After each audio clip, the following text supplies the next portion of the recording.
Haleluya, shalom Bapak Ibu Saudara. Saya percaya bahwa malam hari ini setiap kita pasti datang dengan kerinduan untuk mengalami hadirat Tuhan, amin. Mari kita berdoa bersama-sama sebelum kita menyembah Tuhan. Bapa kami datang dengan kerinduan untuk kami boleh berjumpa dengan Engkau dalam hadirat-Mu. Kami mengalami Tuhan malam hari ini. Berkati setiap umat-Mu yang mengambil bagian di mezbah doa pagi ini Tuhan. Pertolongan-Mu, kasih karunia-Mu turun atas semua kami ya Bapa. Di dalam nama Yesus kami berdoa mengucap syukur, haleluya. Amin.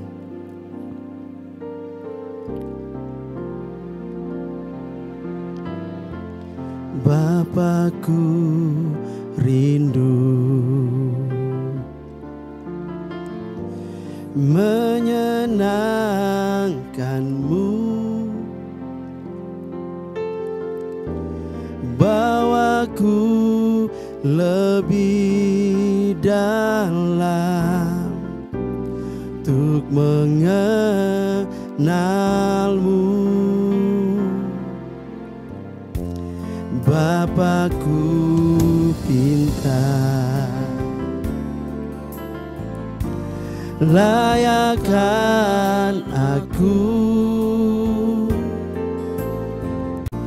bawaku untuk menyembah-Mu di balik tirai yang suci, bertemu muka dengan muka, tenggelam di dalam kasih-Mu Bapa. Oh Tuhanku, rindukan selalu diam dalam bait-Mu.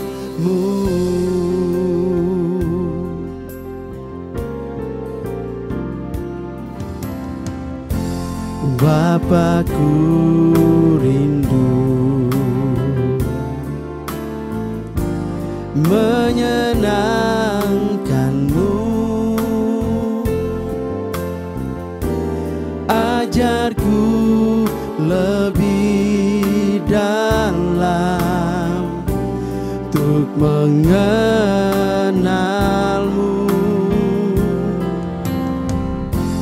Bapakku pintar, layakkan aku, bawaku untuk menyembah-Mu di balik tirai yang suci, bertemu muka dengan muka, tenggelam di dalam kasih-Mu Bapa. Oh Tuhanku, rindukan selalu diam dalam bait-Mu, bertemu muka dengan muka, tenggelam di dalam kasih-Mu Bapa. Oh Tuhanku, rindukan selalu diam dalam bait-Mu.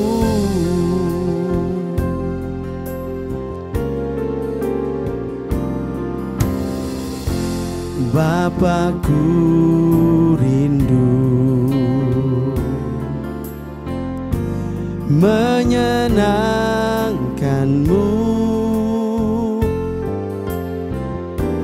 bawaku lebih dalam untuk mengenal-Mu.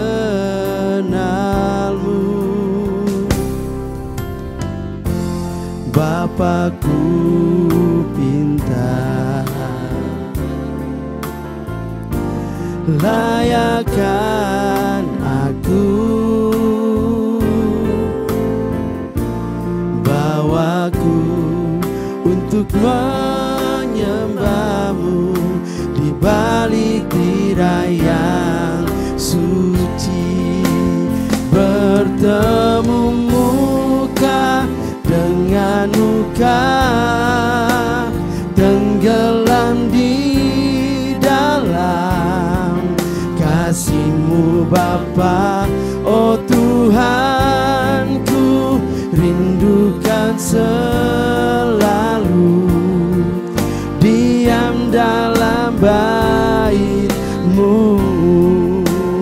Bertemu muka dengan muka, tenggelam di dalam kasih-Mu Bapa. Oh Tuhanku, rindukan selalu diam dalam bait-Mu. Bertemu muka dengan muka, tenggelam di dalam kasih-Mu Bapa. Oh Tuhanku, rindukan selalu diam dalam bait-Mu. Mari sembah Tuhan, Hinaya Ramasando, Hiara Lamasande. Haleluya, bawa kami ya Tuhan berjumpa dalam hadirat-Mu, mengalami-Mu ya Tuhan. Hinaya Ramasando,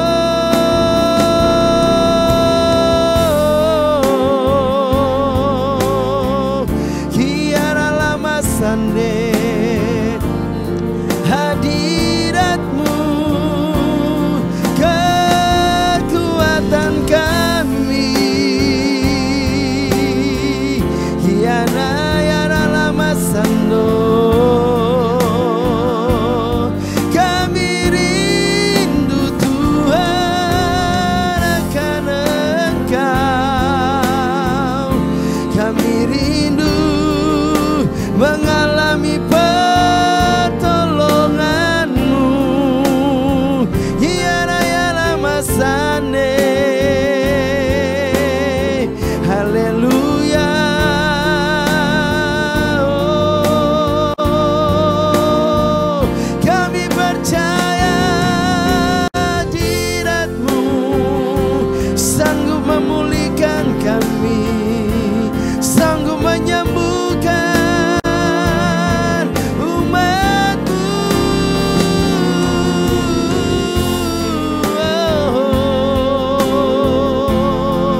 Oh, haleluya Yesus,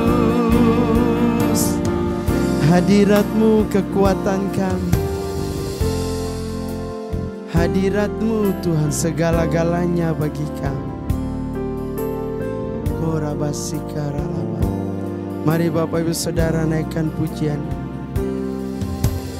Hadirat-Mu kekuatanku, menuntun langkah di musim yang baru.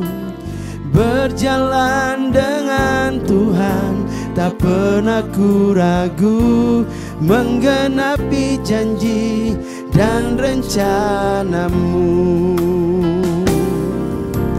Yesus, Yesus, Yesus, ku panggil nama-Mu. Kasih-Nya melimpah di hidupku, mengalir deras urapan dan kuasa-Mu. Mujizat besar nyata dalam hidupku. hadiratmu, hadiratmu kekuatanku, imanku teguh mendengar suaramu, kemuliaanmu dalam dimensi yang baru, anugerah besar nyata dalam hidup Yesus.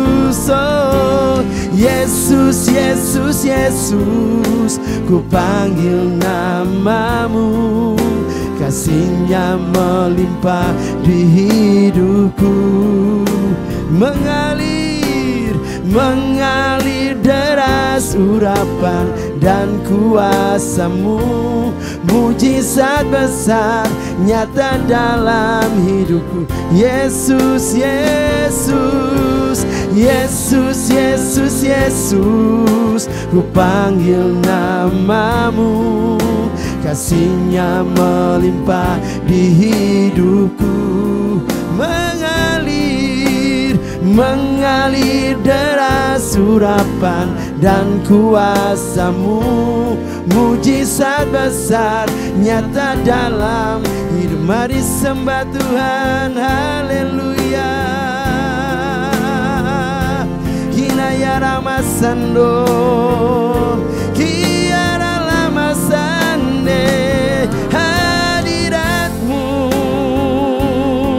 menyembuhkan, memulihkan. Oh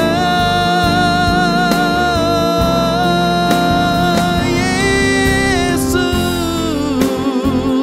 hinaya ramasande, kami bangga padamu, kami menyembah Allah yang hidup, Allah yang hadir bagi kami, umat-Mu ya Tuhan. Haleluya.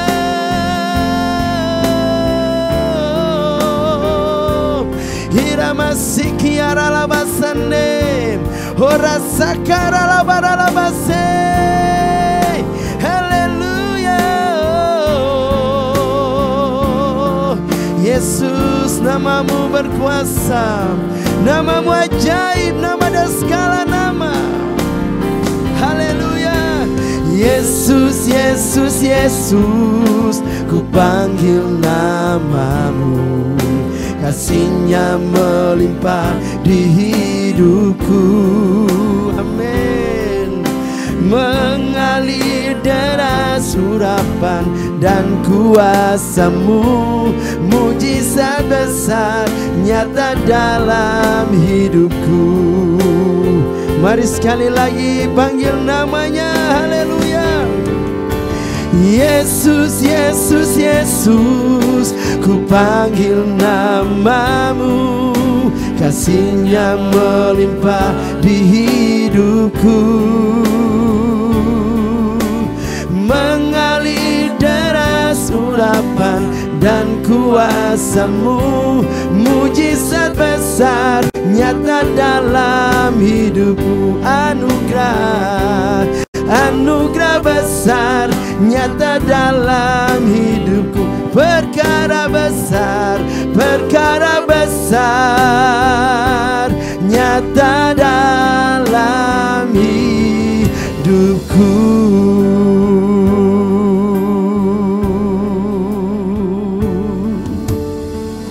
Haleluya.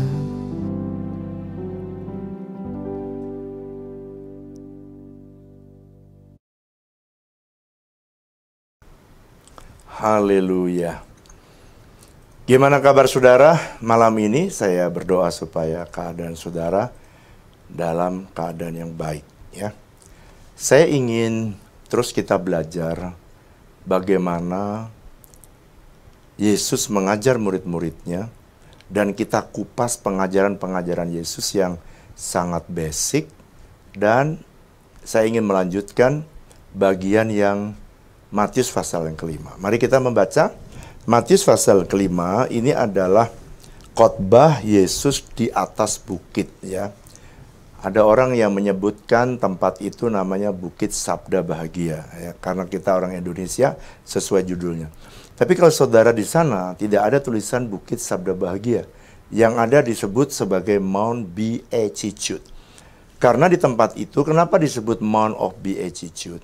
Karena di tempat itu Yesus mengajari bagaimana sih kita harus punya attitude yang baik atau sikap yang baik, ya. Nah, oleh karena itu, penting sekali kita belajar apa sih yang menjadi inti dari pengajaran Yesus di atas bukit. Kita buka, sekarang saya bicara ini beberapa kali serial. Sekarang saya masuk ke bagian yang ke-9 ya. Matius pasal 5 ayat 9. Saya baca. Berbahagialah orang yang membawa damai, karena mereka akan disebut anak-anak Allah. Wow.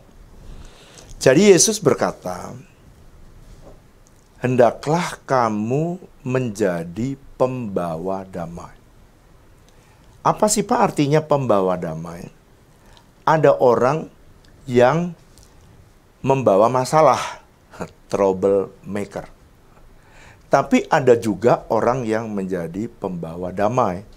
Setiap kali ada masalah yang besar, dikecilkan. Ada yang masalah kecil, jangan dibesarkan, dihilangkan. Nah, ada orang yang suka tuh ngungkit-ngungkit persoalan-persoalan yang kecil, sehingga menyebabkan pertengkaran bagi orang lain. Tetapi kalau saudara murid Yesus, Yesus mengajarkan sesuatu yang luar biasa. Apa sih yang diajarkan? Yesus mengajarkan, berbahagialah orang yang membawa damai, karena mereka akan disebut anak-anak Allah. Jadi seharusnya anak-anak Tuhan itu bukan menjadi troublemaker, tapi menjadi troubleshooter. Bagaimana kalau ada orang yang berkelahi? Nah, saudara hadir membawa damai. Jangan bawa kipas. Ya kan, kalau ada temannya bertengkar, bawa kipas. Supaya cepat jadi. Supaya cepat berantem. Tapi orang pembawa damai itu kemana saja dia pergi, dia selalu bisa membuat tentram, suasana damai sejahtera, yang indah, yang luar biasa, yang terjadi oleh karena kehadiran dia. Tapi kalau ada orang yang dengan kehadiran dia kemudian menjadi ribut, pertengkaran, perselisihan, itu bukan anak Tuhan. Bukan anak Tuhan.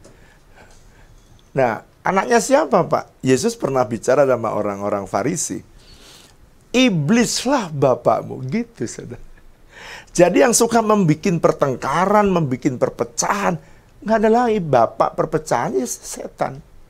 Jadi kenapa orang yang membawa damai langsung dikenali dia pasti anak Tuhan. Saya senang sekali kalau ada orang yang ketika ada anak-anak Tuhan menjadi penyelesai persoalan, maka dia bilang gitu, pasti dia Kristen, gitu. Dia pasti Kristen. Jangan sampai sebaliknya, kalau ada orang itu terjadi perpecahan, terjadi pertengkaran, terjadi perselisihan, dan orang itu berkata, itu orang Kristen tuh. Jangan sampai tuh. Jadi kalau saudara jadi murid Kristus, maka coba saudara, kalau kan semua orang pengen bahagia. Orang tuh bahagia kalau hidupnya tuh tentram. Hidupnya tuh nggak punya musuh. Jadi saudara tanya, Pak Wirya punya musuh nggak? Saya jawab, nggak ada. Nggak ada. Jadi kalau saya rasa punya musuh, saya akan spend waktu dan kemudian mendekati orang itu dan menyelesaikan persoalan itu. Kalau saya sudah selesaikan, ya sudah selesai. Hati saya lepaskan pengampunan. That's it. Itu artinya kita membawa damai. Dan Yesaya menulis dengan jelas betapa indahnya kaki orang yang membawa kabar damai. Artinya orang-orang yang senang membuat troubleshooter atau orang yang senang membuat penyelesaian sebuah masalah, orang itu disebut, Alkitab tulis, anak-anak Allah. Bahkan disebut berbahagialah. Makanya dia berbahagia karena setiap kali dia menyelesaikan persoalan, dia menolong orang itu dan menimbulkan damai sejahtera di lingkungannya. Maka saudara tahu nggak apa yang terjadi? Yang terjadi, orang itu disebut berbahagia, atau dia seorang pembawa damai, dia hidupnya berbahagia, dan dia disebut anak-anak Allah. Saya berdoa, saudara, di setiap tempat di mana saudara berada, jadilah troubleshooter, jangan troublemaker. Nah, saya ingat John Maxwell pernah mengajarkan satu yang menurut saya perlu saudara dan saya perhatikan. Dia berkata begini, kalau kamu pengen mencari bisnis, orang yang biasanya membuat bisnis karena untuk mendapatkan uang, dengerin ya, supaya dia dapat uang, biasanya bisnis itu tidak akan mengalami multiplikasi dan tidak akan mengalami sustain yang panjang. Tetapi bisnis yang akan punya sustain yang panjang adalah bisnis-bisnis yang dimulai dengan what is the problem. Jadi di sekitar kita, coba saudara cari ada apa tidak persoalan yang sedang dihadapi. Saya beri contoh. Hari-hari terakhir ini, saudara, ada tempat pembuangan TPA, tempat pembuangan akhir dari sampah-sampah. Lalu kemudian ada orang yang berpikir sedikit aja memberi solusi. Gimana supaya tumpukan sampah organik dan anorganik yang plastik itu dipisahkan. Setelah organik dipisahkan, bisa dibikin kompos. Anorganik yang plastik dipisahkan, bisa didaur ulang atau recycle. Dan sekarang, saudara, itu menjadi bisnis yang sangat besar. Sampai ada perusahaan mengimpor, saudara, mengimpor barang-barang buangan, sampah, mengimpor sampah. Kenapa kok sampai mengimpor sampah? Saking kapasitas besar untuk menyelesaikan. Dan akhirnya sekarang menjadi bisnis yang luar biasa.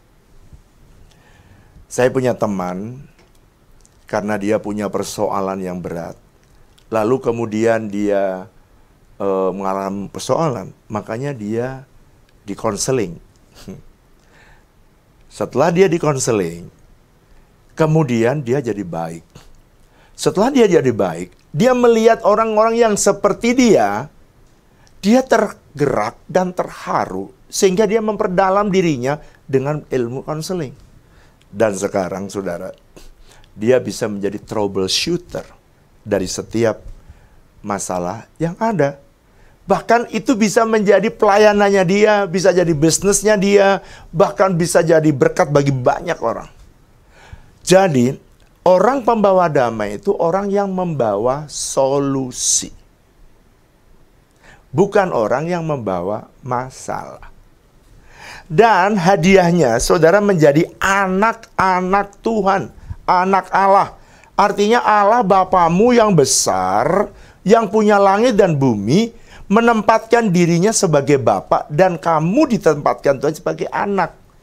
Jadi makanya banyak orang yang memecahkan masalah, dan ternyata itu jadi bisnis yang tidak kita tahu. Saya beri contoh lagi. Dulu kita suka lihat orang-orang kampung ya, nggak punya nggak mampu berobat, lalu kemudian kita membuat namanya pengobatan gratis. Setelah pengobatan gratis, kemudian Pak Lurah minta supaya dibikin klinik. Saudara, kita awal-awalnya hanya pengen menolong, memberi solusi.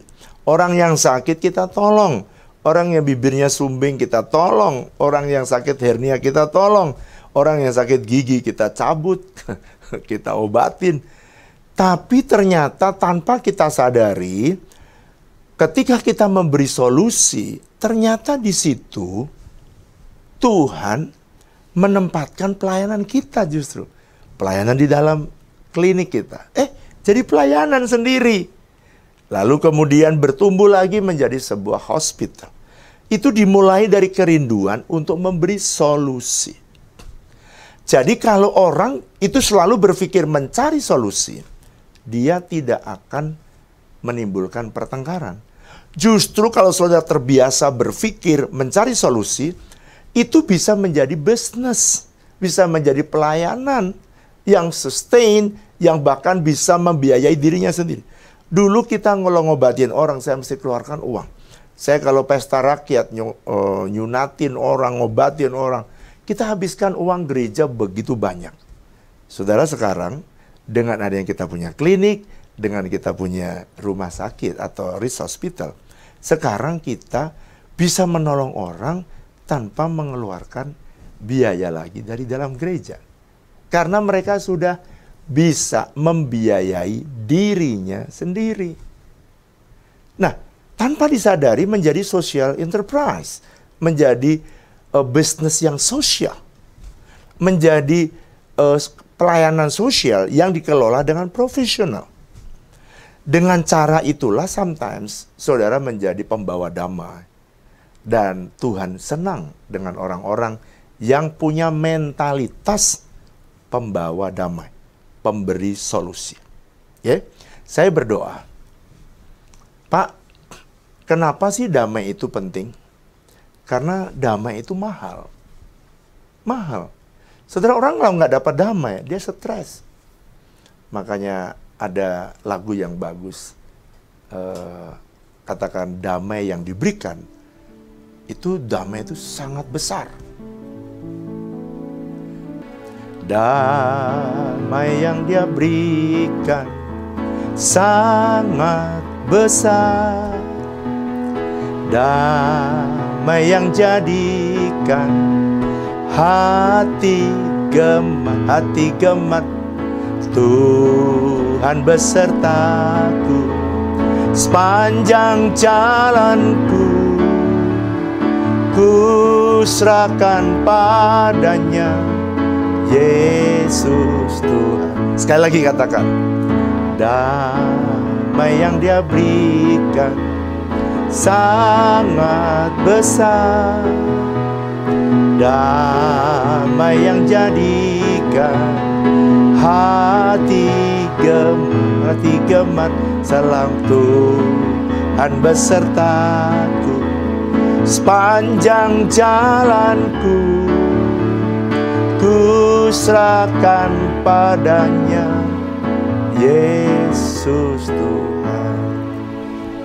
Saya berdoa supaya saudara lewat kebenaran ini bisa ditolong Tuhan untuk melihat perkara-perkara besar terjadi. Sekarang kita masuk pengajaran Yesus yang lain. Yesus berkata di dalam Matius pasal yang kelima, ayat yang ke-10. Matius pasal 5 ayat 10 dikatakan gini, berbahagialah orang yang dianiaya oleh sebab kebenaran, karena merekalah yang empunya kerajaan surga. Wow, ini merevolusi murid-muridnya. Coba ya kita baca apa yang Yesus bilang, ayat yang ke-11. Ayat 11, berbahagialah kamu jika karena aku kamu dicela, kamu dianiaya, dan kepadamu difitnahkan segala yang jahat. Tuhan bilang, berbahagialah kamu. Tapi ingat, kamu dicela, kamu dianiaya. Lihat ayat 10. Kapan kita bisa berbahagia? Kalau kita dianiaya oleh sebab kebenaran. Coba ya kita membaca. Karena ada orang yang juga dianiaya. 1 Petrus pasal 4. Mari kita membaca 1 Petrus pasal 4. Kita baca ya, supaya saudara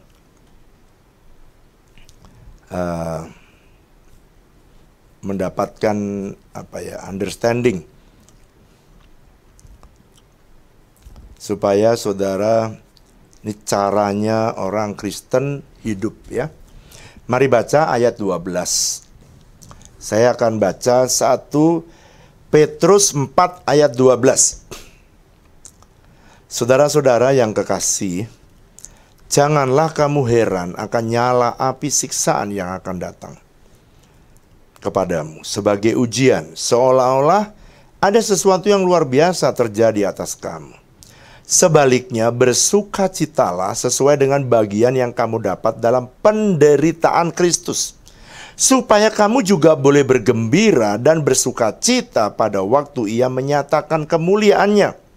Berbahagialah kamu jika kamu dinista karena nama Kristus. Perhatikan, ini yang saya sebut menderita oleh karena kebenaran. Menderita oleh karena nama Kristus. Menderita oleh karena saudara mengiring Yesus. Menderita oleh karena saudara memikul salib Yesus. Atau dengan kata lain, saudara membawa nama Yesus, memberitakan nama Yesus. Dan oleh karenanya kamu harus menderita. Tuhan bilang berbahagia.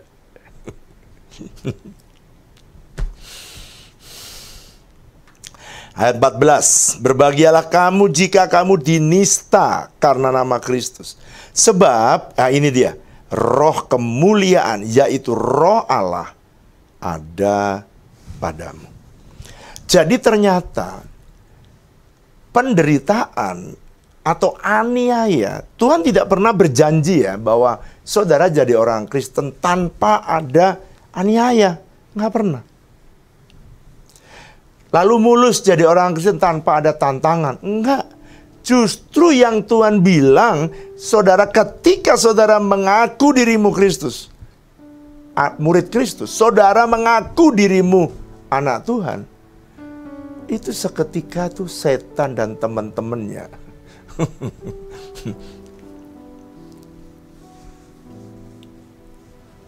Tuhan tak pernah janji itu.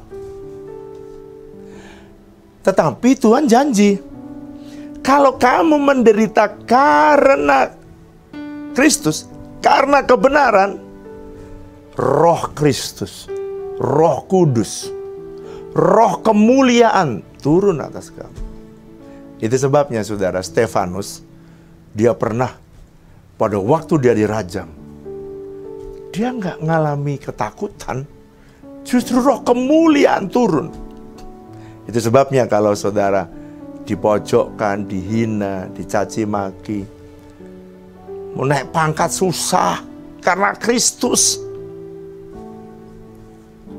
Nyanyikan sama-sama saya. Tuhan tak pernah janji langit selalu biru, tetapi Dia berjanji selalu menyertai. Tuhan tak pernah janji jalan selalu rata, tetapi Dia berjanji berikan kekuatan. Jangan pernah menyerah, jangan berputus asa. Mujizat Tuhan ada di menyembah. Jangan pernah menyerah, jangan berputus asa. Mujizat Tuhan ada bagi yang setia dan percaya. Memang Tuhan Yesus itu ya, kalau ngajar berbeda dengan cara-cara orang dunia. Sangat-sangat berbeda. Saya sengaja kupas agak panjang karena memang saya pengen menolong jemaat untuk bisa punya understanding setiap firman Tuhan yang terbuka. Nah, tapi ada peringatannya. Ada peringatannya. Ada orang yang dicaci maki, ada orang yang difitnah, ada orang yang ngalamin penderitaan, tapi bukan karena kebenaran. Jadi ada dua macam. Kita baca ayat lanjutnya. dalam 1 Petrus pasal 4 ayat 16. Dikatakan begini, tetapi jika ia menderita sebagai orang Kristen, maka jangan ia malu, melainkan hendaklah ia memuliakan Allah dalam nama Kristus. Karena sekarang telah tiba saatnya penghakiman dimulai pada rumah Allah sendiri, yang harus pertama-tama dihakimi. Dan jika penghakiman itu dimulai dari kita, bagaimana kesudahan dengan mereka yang tidak percaya. Oleh karena itu saudara, kalau saudara menderita oleh karena nama Tuhan, ya tidak apa-apa, nggak masalah, tidak ada persoalan. Bahkan di dalam ayat pertama 1 Petrus pasal pertama ayat 1 Petrus pasal 4, ayat yang pertama. Jadi karena Kristus telah menderita penderitaan badani, kamu pun harus mempersenjatai dirimu dengan pikiran yang demikian. Maksudnya pikiran yang gimana, Pak? Ini, pikiran yang demikian, karena barang siapa telah menderita penderitaan badani, ia telah berhenti berbuat dosa. Pak, saya memperlengkapi diri bagaimana? Seperti Yesus. Yesus Kristus telah menderita penderitaan badani. Saudara siapkan jadi orang Kristen bakal mengalami tantangan, bakal mengalami hambatan, bakal mengalami aniaya. Siapkan dirimu seperti itu, walaupun belum tentu dianiaya, walaupun belum tentu difitnah, belum tentu saudara dikata-katain yang buruk. Tetapi siapkan dirimu untuk berjalan dengan ini, siapkan dirimu dengan pikiran yang demikian. Kalau Kristus rela menderita, aku sebagai pengikut Kristus harus rela menderita. Tapi jangan sampai penderitaan yang kita jalani bukan karena kebenaran, tapi justru karena kesalahan. Ada orang yang harus menderita, dimasukkan penjara oleh karena korupsi. Ya itu bukan menderita karena Kristus, bukan berbahagia, itu celaka itu namanya. Jadi penderitaan itu ada dua. Satu oleh karena kebenaran, yang satu oleh karena mereka berbuat dosa. Dan Rasul Petrus berkata, jangan ada di antaramu yang menderita oleh karena dosa, atau kamu menderita oleh karena ketidakbenaran. Oleh karena itu, Rasul Paulus dengan jelas mengajar, mari siapkan dirimu dengan pikiran yang rela menderita. Yesus sendiri berkata dengan jelas, barang siapa ingin mengikut aku, dia harus apa? Memikul salib. Memikul salib, rela menderita. Dan itulah syarat memikul salib, mengikut aku. Wow. Luar biasa. Saudara, saya cerita dulu. Pada waktu Stefanus memberitakan Injil, orang-orang Farisi tidak suka, orang-orang beragama, ya, beribadah di kala itu, dia tidak suka. Dan karena dia tidak suka, maka dia dilempari batu. Bahkan Alkitab menulis dengan jelas di dalam Kisah Rasul pasal 7, bahwa ketika dia itu dirajam batu, Alkitab menulis sorga itu terbuka dan roh kemuliaan turun. Dan Tuhan berkata begini, jangan sampai jadi orang Kristen karena gara-gara takut menderita, maka akhirnya meninggalkan Tuhan. Contoh, ada orang yang bekerja di sebuah perusahaan, misalnya perusahaan BUMN. Oleh karena saudara itu adalah pengikut Kristus, bukan orang mayoritas, Anda orang minoritas. Dan oleh karenanya sehingga kamu tidak bisa secepat temanmu dinaikkan. Tuhan mah bisa cari gara-gara. Tenanglah, tetap setia. Kalau saudara setia kepada Tuhan dan saudara mau jujur dengan Tuhan, Tuhan yang akan bela. Kalau Tuhan yang bela, siapa lawannya? Gak ada. Allah yang bela. Siapa lawannya? lebih dari pemenang dalam segala hal. Ku pasti dapat lakukan semua. Yesus yang beri kekuatan, oh terpujilah namanya. Saudara, kalau saudara tanya saya, apakah Bapak pernah mengalami aniaya? Saudara, bukan lagi pernah, sering sekali. Karena apa? Karena kalau kamu dianiaya oleh karena kebenaran, tapi jangan sampai saya dianiaya oleh karena berbuat salah. Saya nggak mau. Tapi kalau saya dianiaya karena saya membawa nama Kristus, karena mereka melihat sebagai saya orang Kristen, that's okay. That is the price that I have to pay. Itu harga yang harus saudara dan saya bayar sebagai pengikut Kristus. Contoh ya, satu hari saya diomongin di depan 450 pendeta bahwa saya ini pendeta pemberontak, pendeta pencuri, pendeta perampok. Waduh saudara, kalau secara manusia ya kuping gatel ya, betul nggak saudara?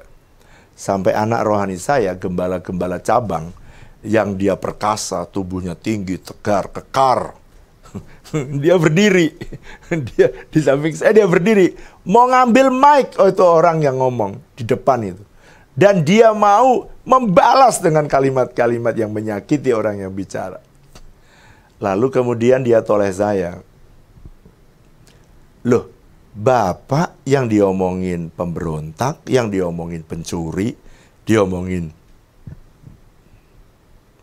perampok, kok diem aja? Kenapa aku yang gusar, orang yang diomongin aja diem? Akhirnya dia duduk. Lalu saya tanya, kenapa tadi kamu berdiri?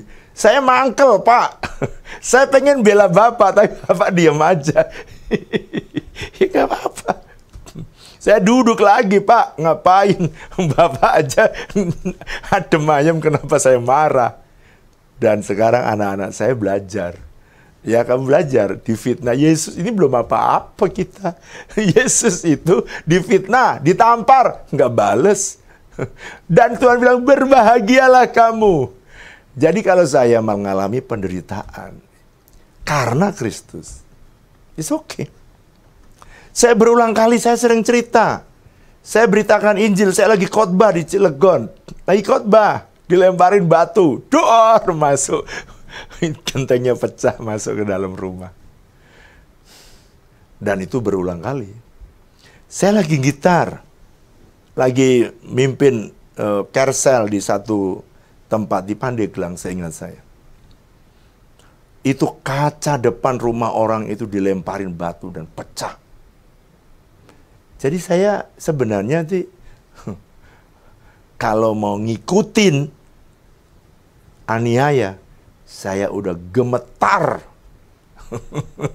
Nggak mau pergi lagi ke Cilegon. Nggak mau pergi lagi ke Serang, nggak mau pergi lagi ke Pandeglang. Tapi waktu gereja kita ini, usia 8 tahun, kita memasuki Sidon yang ke-8, tiba-tiba Tuhan bicara, aku serahkan 8 kota dan 8 kabupaten, 8 kabupaten dan kota di Banten dalam tangan.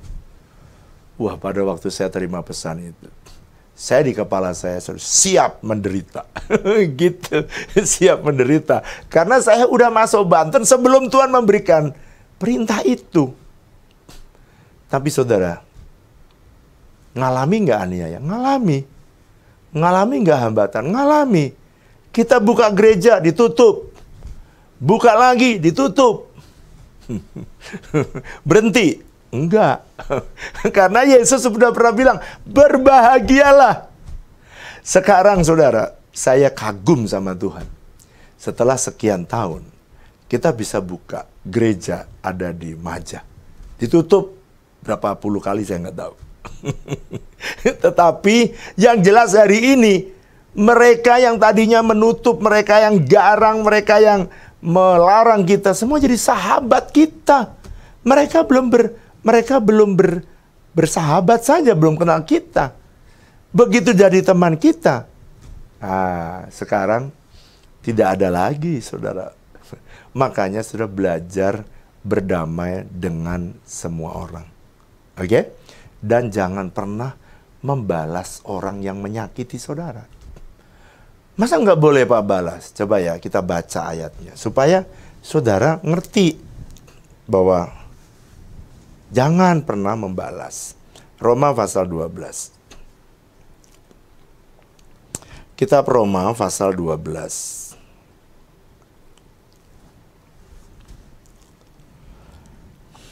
Ya. Ayat 12. Saudara baca Roma 12 ayat 12. Bersukacitalah dalam pengharapan. Sabarlah dalam kesesakan. Jadi kalau dalam kesesakan sabar.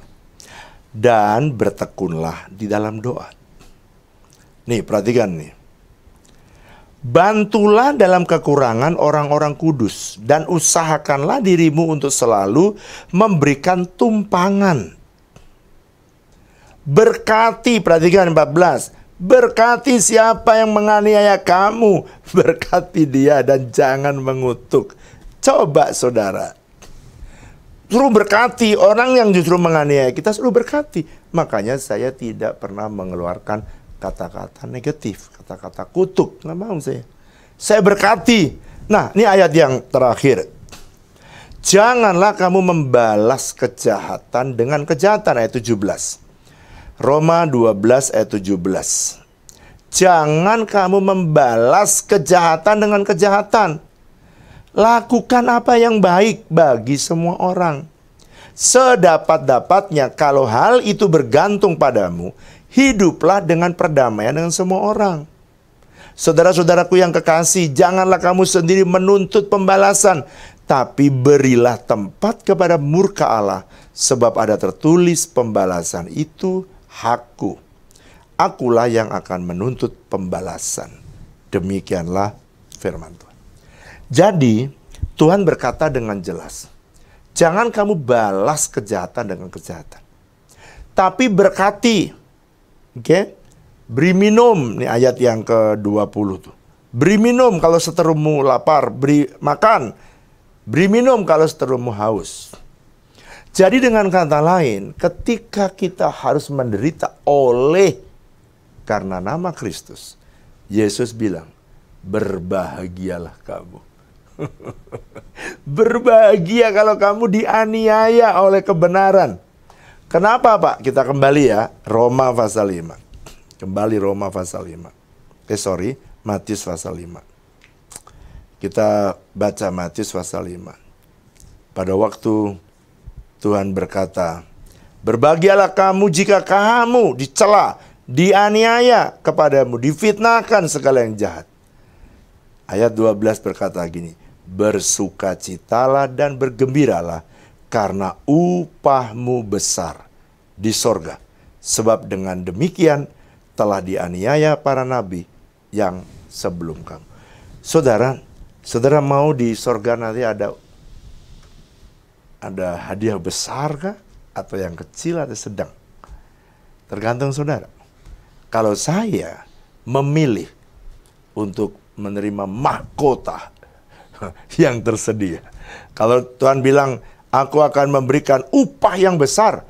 Saya mau memilih upah yang besar. Saya mau memilih mahkota yang tersedia. Semua tersedia. Dan saya bisa menikmatinya. Oleh karena jangan pernah putus asa. Kalau saudara yang hari ini sedang mengalami putus asa, dan saudara sedang terjepit, jangan putus asa. Saudara dianiaya oleh karena kebenaran, jangan pernah putus asa. Saya kadang-kadang secara manusia, kadang-kadang tuh bertanya, Tuhan, kenapa ya? Kok Tuhan izinkan saya mengalami ini? Saya tidak mau ngeluh, tapi saya belajar bertanya. Kenapa nguji kamu sabar. Oke Tuhan. Kadang-kadang Tuhan atau bersabar, belajar untuk sabar. Oke Tuhan. Kadang-kadang Tuhan juga ingin kita melakukan sesuatu yang tidak pernah kita pikirkan. Kalau saudara terdesak, datang kepada Tuhan. Kalau saudara rasanya berat, minta ketenangan, biarkan hadiratnya menjadi ketenangan dalam hidup kita. Sebab Yesus berkata, berbahagialah orang yang dianiaya oleh karena aku. Bersukacitalah dan bergembiralah karena upahmu besar di surga. Saya mau kita nyanyikan ya lagu WTC Worship yang terakhir. Dia berkata, Tuhan, aku memerlukan kau setiap. Dia berkata, Tuhan, aku perlu kau setiap waktu. Yesus, ku perlu kau dalam setiap langkahku, setiap detik, setiap waktu, setiap musim dalam hidupku. Peganglah tanganku, jangan pernah lepaskan. Dalam naunganmu ku aman sempurna. Kau bawaku terbang tinggi, mengatasi badai kehidupanku. Hadiratmu tenangkanku, damai sejahteramu melingkupiku. Sambil angkat tanganmu, angkat tanganmu naik bersama Tuhan. Tinggi, mengatasi badai kehidupanku.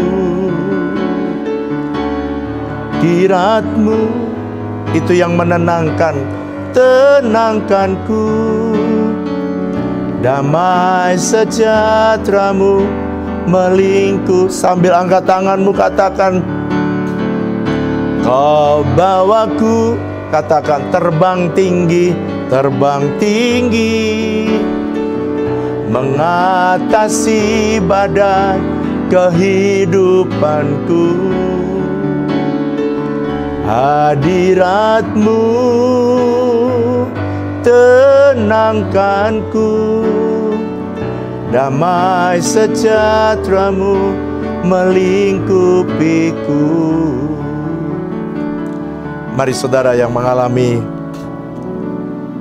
aniaya, mengalami tekanan oleh karena saudara mengiring Tuhan, angkat tanganmu. Orana laba syakana laba takana lama ya sanara lamu. Syara laba takana lama shandara lamu. Rikana lama ya sanara lamu. Tuhan, biarlah hadirat-Mu menenangkan hati mereka.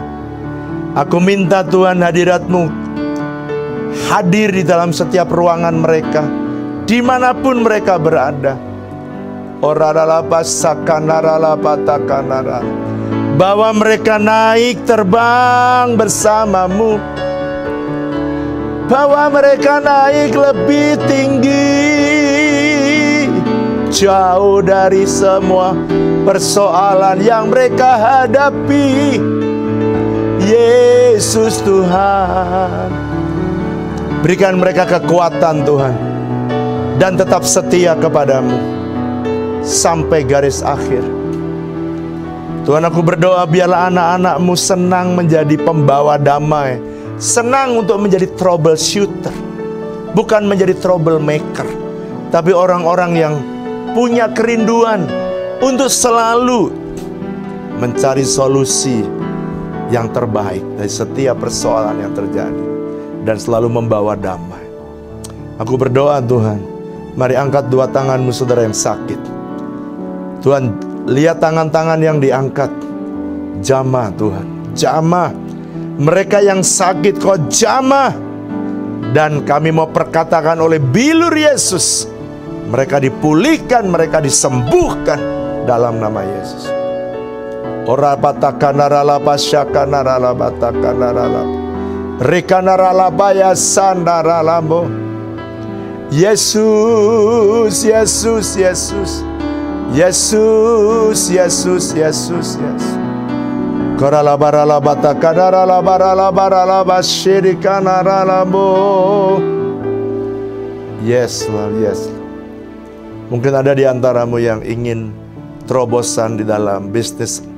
Mungkin kau mengalami kesulitan untuk naik oleh karena kamu mengenal Yesus. Karena kamu bersaksi untuk Tuhan Yesus. Angkat tangan. Tuhan, aku berdoa supaya ketika mereka mengalami aniaya oleh karena Engkau, pegang tangan mereka, buat terobosan. Kalau Daniel pernah mengalami dan kau angkat dia, umatmu juga. Ketika mereka mengalami tekanan, kau angkat dia. Aku minta Tuhan supaya mereka sabar dalam mengambil keputusan.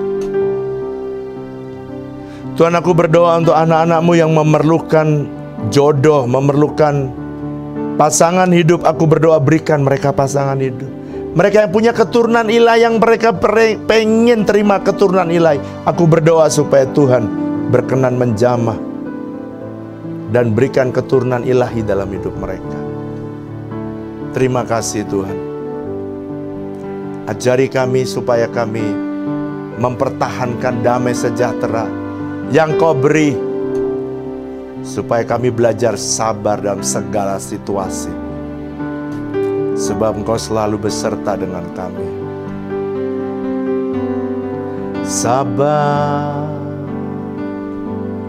dalam suka dukaku, sabar, Tuhan terus besertaku. Sabar, sabar, Yesus besertaku. Kami bersyukur, kami berterima kasih Tuhan. Engkau Tuhan yang hebat, Engkau Tuhan yang dahsyat. Tuhan, aku minta anugerah-Mu turun atas umat-Mu.